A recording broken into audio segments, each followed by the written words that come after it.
Hello, স্বাগতম বন্ধুরা। আজ আমরা একটি অসাধারণ ফ্যান্টাসি সিনেমা দেখতে যাচ্ছি। সময় নষ্ট না করে চলুন সিনেমাটি দেখি। প্রথম দিকে পৃথিবীতে মানুষ একে অপরের সাথে যুদ্ধ করে মারা যেত। এটা দেখে ঈশ্বর পৃথিবীতে এসে যুদ্ধ বন্ধ করেছিলেন, কিন্তু মানুষ এমনকি ঈশ্বরকেও হত্যা করেছিল। প্রতিশোধ হিসেবে ঈশ্বরের 3 বোন রাক্ষসী হয়ে ওঠে এবং মানুষকে তাদের দাস বানানোর সিদ্ধান্ত নেয়। এখন তারা গল্পের নায়ক এরলিন এবং তার প্রভুর সাথে পরিচয় করিয়ে দেয়। তারা পৃথিবী এবং স্বর্গের মধ্যে যে বাধা তৈরি করেছিল তা ধ্বংস করার লক্ষ্যে স্বর্গে এসেছিল, যা 3 রাক্ষস তৈরি করেছিলেন। রাক্ষসরা মানুষকে স্বর্গে প্রবেশ করতে বাধা দেওয়ার জন্য এই বাধা তৈরি করেছিল।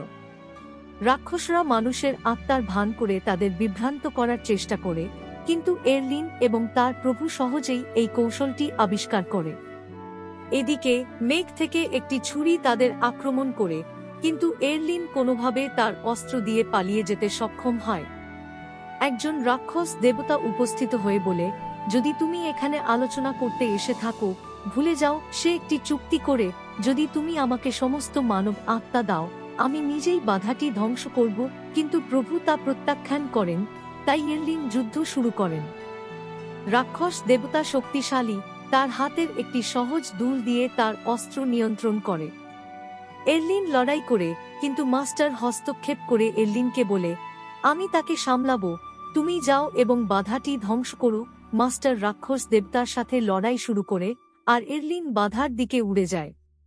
এদিকে রাক্ষস দেবতা তার শক্তি ব্যবহার করে আগুনের গোলা নিক্ষেপ করে, এবং একটি আগুনের ঝড় এরলিনকে ঘিরে ফেলে এবং তাকে মাটিতে ফেলে দেয়। হঠাৎ এরলিন জেগে ওঠে এবং দেখে যে সে একটি গ্রামে আছে। গ্রামবাসীরা তাকে উদ্ধার করেছে। তবে গ্রামটি ধোঁয়ায় ঘেরা এবং গ্রামবাসীরা একটি মেয়েকে সাজিয়ে একটি জায়গায় নিয়ে যাচ্ছে। মেয়েটির নাম মিন। এরলিন জ্ঞান ফিরে পাওয়ার পর সে বাইরে বেরিয়ে এসে বিভ্রান্ত বোধ করে। ইতিমধ্যে রাক্ষস দেবতার যোদ্ধারা একটি পালকি নিয়ে আসে। রাক্ষস দেবতারা ইতিমধ্যেই গ্রামে এসে একটি চুক্তি করেছিল, তারা গ্রামকে বাঁচানোর জন্য একটি মেয়ের আত্মা কেড়ে নেবে। গ্রামবাসীরা তাদের ঘরবাড়ি রক্ষা করার জন্য এই চুক্তিতে সম্মত হয়েছিল। মেয়েটি পালকিতে প্রবেশ করতে যাচ্ছিল, কিন্তু কেউ তাকে বাধা দিয়ে থামিয়ে দেয়। এটি ছিল তার ভাই। সে তৎক্ষণাৎ রাক্ষস যোদ্ধাদের সাথে লড়াই শুরু করে। রাক্ষস যোদ্ধারা বুঝতে পেরে যে তারা হেরে যাচ্ছে, একত্রিত হয়ে একটি বিশাল অজগরে রূপান্তরিত হয়। এটি দেখে গ্রামবাসীরা আতঙ্কিত হয়ে নিরাপদে ছুটে যায়, কিন্তু অজগর তাদের সকলকে আক্রমণ করে। বিশৃঙ্খলার মধ্যে একটি বাচ্চা পড়ে যায় এবং কাঁদতে শুরু করে। এটি দেখে মিন তাকে সাহায্য করতে ছুটে যায়, কিন্তু অজগরটি আঘাত করতে যাচ্ছিল। এরলিন হস্তক্ষেপ করে তার হাত দিয়ে ড্রাগনের মাথায় আঘাত করে। তার গলার হাড়ের ব্যাগ জ্বলে উঠল এবং ড্রাগনটি ছুঁড়ে ফেলা হলো। তবে ড্রাগনটি দ্রুত সুস্থ হয়ে উঠল এবং আবার আক্রমণ করতে যাচ্ছিল। এবার এরলিন তার অস্ত্র বের করে ড্রাগনটিকে হত্যা করল। এটি দেখে গ্রামপ্রধান রাক্ষস যোদ্ধাদের আক্রমণ করার জন্য এরলিনকে চিৎকার করে বললেন। তারা চিন্তিত ছিলেন যে রাক্ষস দেবতারা প্রতিশোধ নেবে। এদিকে একজন ব্যক্তি এরলিনের গলায় লকেটটি লক্ষ্য করে বললেন, এটা ঈশ্বরের প্রতীক। তিনি আমাদের বাঁচাতে এসেছিলেন। এটি বুঝতে পেরে গ্রামপ্রধান এরলিনকে অন্য জায়গায় নিয়ে গেলেন এবং ক্ষমা চেয়ে বললেন, আপনি আমাদের বাঁচাতে এসেছেন তা না জেনেই আপনাকে চিৎকার করার জন্য আমি দুঃখিত। এরলিন উত্তর দিলেন, আমি সম্পূর্ণ দেবতা নই, কেবল অর্ধেক দেবতা। যদিও আমি স্বর্গে জন্মগ্রহণ করেছি, আমার শরীর মানুষের মতো। এরপরে তারা এরলিনকে রাক্ষস দেবতার একটি স্কেচ দেখাল।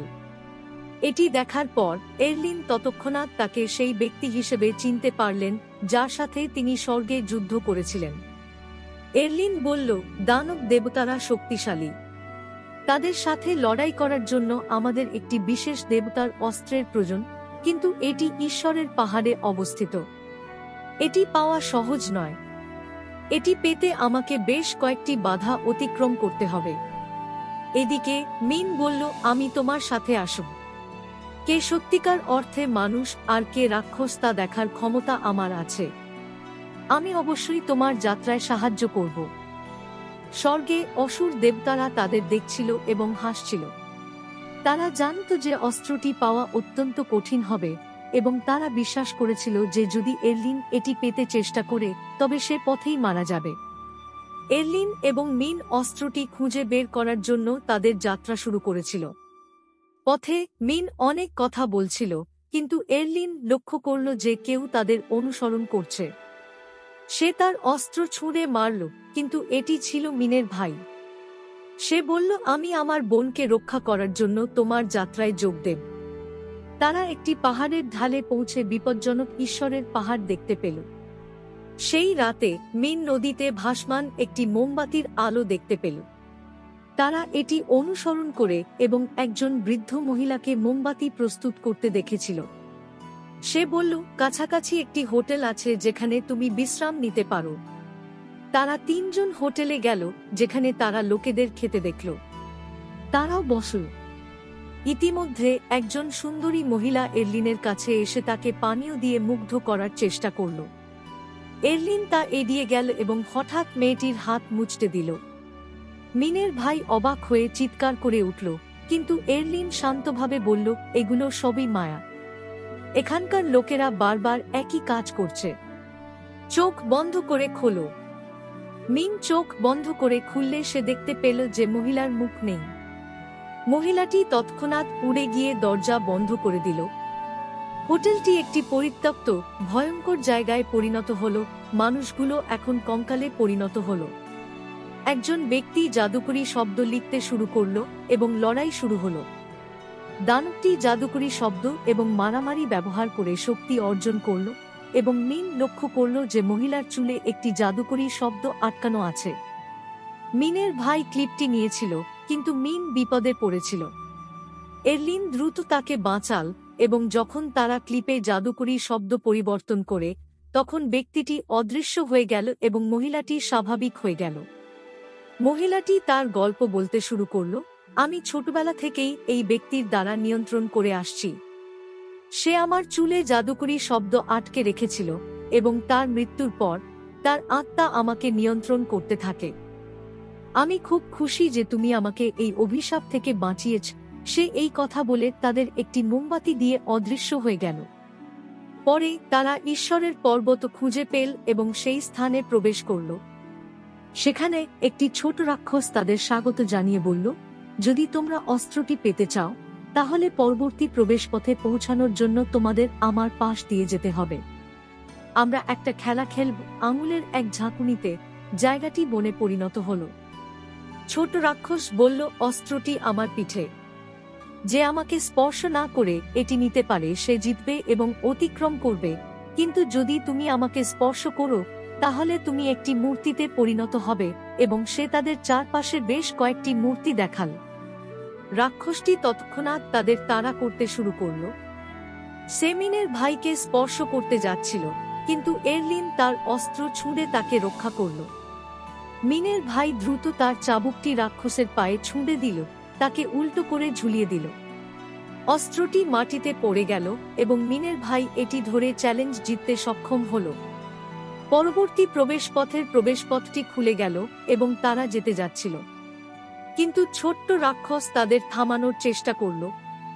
মিনের ভাই তাকে ধরে রাখল, তাদের যেতে বলল। সেই মুহূর্তে মিনের ভাইকে মূর্তিতে পরিণত করা হয়েছিল। প্রবেশপথে প্রবেশের পর মিন তার ভাইয়ের ভাগ্যে হতাশ হয়ে মাটিতে পড়ে গেল। কিন্তু এরলিন বলল, সে আসলে মারা যায়নি। যদি আমরা দেবতার অস্ত্র পাই তাহলে আমরা তাকে মূর্তি থেকে ফিরিয়ে আনতে পারব। এটা জেনে মিন খুশি হল। এদিকে জায়গাটা কুয়াশা আর স্ফটিক দিয়ে ঘেরা ছিল, আর একটা নতুন রাক্ষস এসে হাজির হল। সে বলল, যদি তুমি আমাকে অতিক্রম করতে চাও তাহলে তোমাকে আমাকে ঠিক আঁকতে হবে। তবে মোড়টা ছিল এই যে এটা তার আসল মুখ ছিল না। সে তৎক্ষণাৎ অদৃশ্য হয়ে গেল এবং একটি আঁকার টেবিল দেখা গেল। মিন গোপনে এরলিনকে কিছু বলল এবং তারা রাক্ষসের মুখটা নিখুঁতভাবে আঁকল।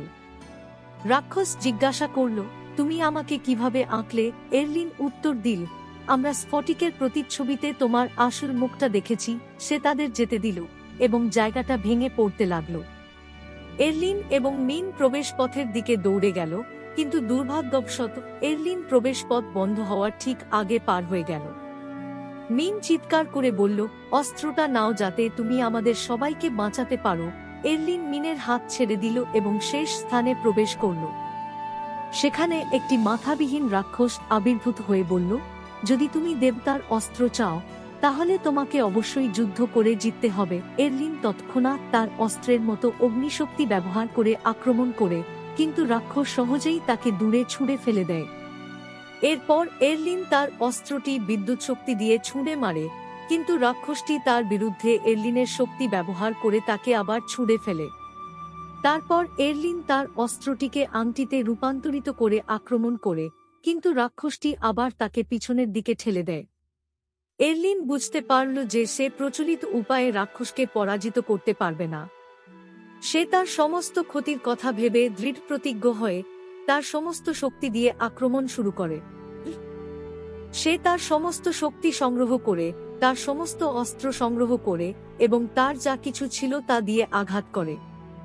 চূড়ান্ত আক্রমণ হিসেবে সে রাক্ষসকে ছুরিকাঘাত করে অস্ত্রটিকে তার পিঠ দিয়ে তাড়িয়ে দেয়। অস্ত্রটি যখন দৈত্যের শরীরে প্রবেশ করে তখন তা জ্বলতে শুরু করে এবং দেবতার অস্ত্রে রূপান্তরিত হয়। দেখা গেল যে রাক্ষস নিজেই দেবতার অস্ত্র এবং যে অস্ত্রটি এর মধ্য দিয়ে যায় তা দেবতার অস্ত্র হয়ে উঠবে। ঠিক সেই মুহূর্তে দরজা খুলে গেল আর মিন সেখান থেকে বেরিয়ে এলো। সে দৌড়ে এরলিনের কাছে যাচ্ছিল এবং তাকে জড়িয়ে ধরছিল। মিনের ভাইও এসে দাবি করল যে সে রাক্ষসটিকে মেরে ফেলেছে। তারপর সে বলল যে স্ফটিক রাক্ষসকে পরাজিত করে সে টেলিপোর্টেশন ক্ষমতা অর্জন করেছে। জায়গাটি ভেঙে পড়তে শুরু করল এবং তারা পালিয়ে বাইরের জগতে প্রবেশ করল। সেখানে তারা রাক্ষস দেবতাকে দেখতে পেল, যে তাদের দেখে হেসে উঠল। তোমাকে ধন্যবাদ এরলিন, সে বলল। দেবতার পর্বত খুলে আমি আরো বেশি শক্তি অর্জন করেছি। সে অদৃশ্য হয়ে গেল, কিন্তু এরলিন সে অনুসরণ করার চেষ্টা করল। মিন তাকে থামিয়ে বলল, আমার এখন টেলিপোর্টেশন শক্তি আছে। সেই শক্তি ব্যবহার করে তারা তিনজনই রাক্ষস দেবতার রাজ্যে যাত্রা করল। রাক্ষস দেবতা তাদের চলে যেতে সতর্ক করেছিল, কিন্তু এরলিন তার অস্ত্র দিয়ে আক্রমণ করেছিল। সে সহজেই আঘাত রোধ করেছিল। মিনের ভাইও আক্রমণ করার জন্য তার চাবুক ব্যবহার করেছিল, কিন্তু রাক্ষসটি অনায়াসে নিজেকে রক্ষা করেছিল, তাদের দুজনকে দূরে ঠেলে দিয়েছিল। মিন সে তাদের পতন থেকে বাঁচাতে তার টেলিপোর্টেশন শক্তি ব্যবহার করেছিল। আর্লিন মিনকে একটি দ্বার তৈরি করতে বলেছিল, তার অস্ত্রটি এর মধ্য দিয়ে পাঠিয়েছিল। মিনের ভাইও আক্রমণ করার চেষ্টা করেছিল, কিন্তু দানব দেবতা খুব শক্তিশালী ছিল, সহজেই তাদের প্রতিটি পদক্ষেপের বিরুদ্ধে লড়াই করেছিল। সে তাদের উভয়কেই ধাক্কা দিয়ে ফেলেছিল এবং এরলিনকে হত্যা করার জন্য একটি বিশাল তলোয়ার পাঠিয়েছিল।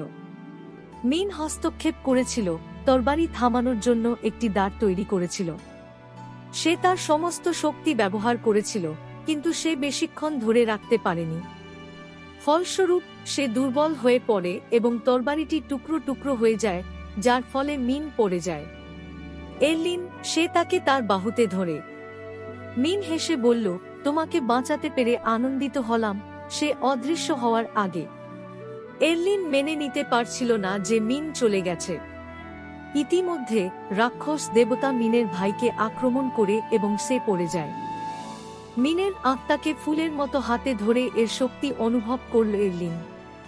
যখন মিনের আত্মা তার সাথে লেগে গেল, তখন সে রূপান্তরিত হল, আরও শক্তিশালী হয়ে উঠল এবং তার তৃতীয় চোখ খুলে গেল। এই নতুন শক্তি দিয়ে সে পূর্ণ দেবতা হয়ে উঠল। দৈত্য দেবতা সে তাকে আক্রমণ করার জন্য বেশ কয়েকটি তরবারি পাঠিয়েছিল, কিন্তু এরলিন সে সহজেই সেগুলিকে এড়িয়ে গেল।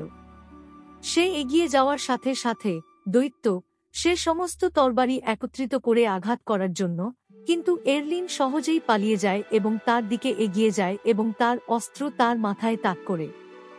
সে বল, আমরা যখন প্রথমে এখানে এসেছিলাম তখন আমরা এই ঢালটি ধ্বংস করতে পারিনি, কিন্তু এখন আমি এটি ধ্বংস করব। এই বলে সে তার অস্ত্র মাটিতে ছুরি মেরে ফেলল। সঙ্গে সঙ্গে জায়গাটি ভেঙে পড়তে শুরু করে এবং ঢালটি ভেঙে যায়। এরলিন স্ফটিকের বলটি নীল।